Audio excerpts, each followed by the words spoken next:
So here we are in DuPont Circle, on the southern end of DuPont Circle, where it shades into downtown in the business district. And we're at a major intersection, Connecticut and N Street. N Street's kind of a side street. Connecticut Avenue is, of course, like a 6-lane avenue with a median in the middle of it.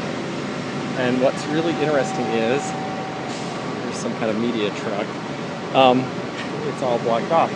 And the reason it's all blocked off, and there are like this huge number of street people, for some reason there seem to be emergency personnel, is because today a water main, a 12-inch water main that was from 1947, burst underground and then caused a sinkhole.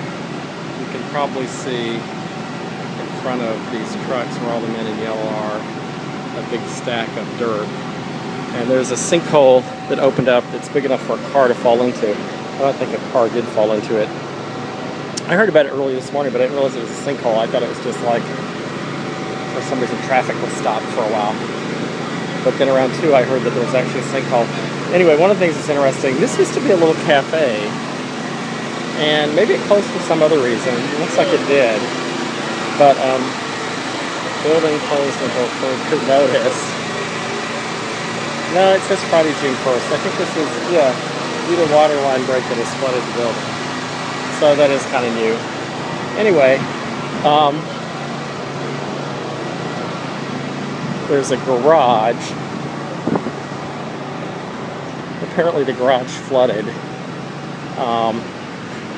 so that all the cars on the lower level, I don't know, were flooded and had to be moved out. That's the garage. I'm sure someone's going to tell me I can't film this.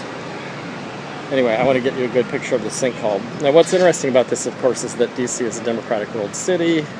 Leftists would say this is an infrastructure problem. But DC is a democratic-ruled city, and it had more real estate appreciation from 96 until about 2008 or 2007 than anybody else. There's the giant hole.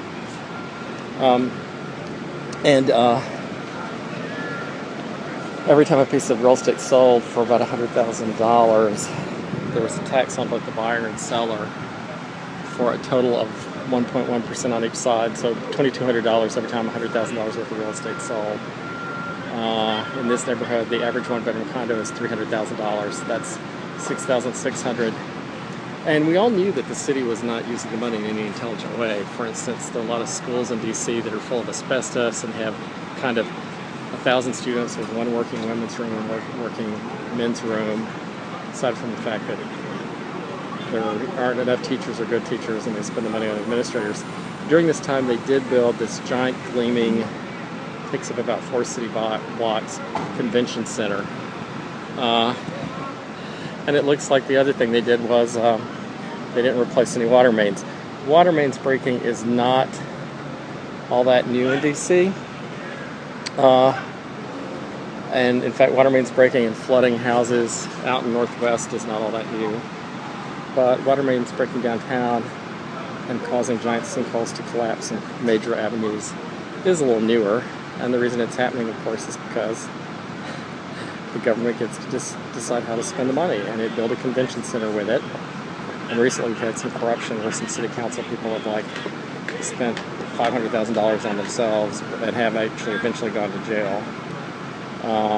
But I wonder how often this is going to keep happening, because they've spent the money on things like a new convention center rather than basic infrastructure. And that's today's report on DC, and we're from the government, and we're here to help you.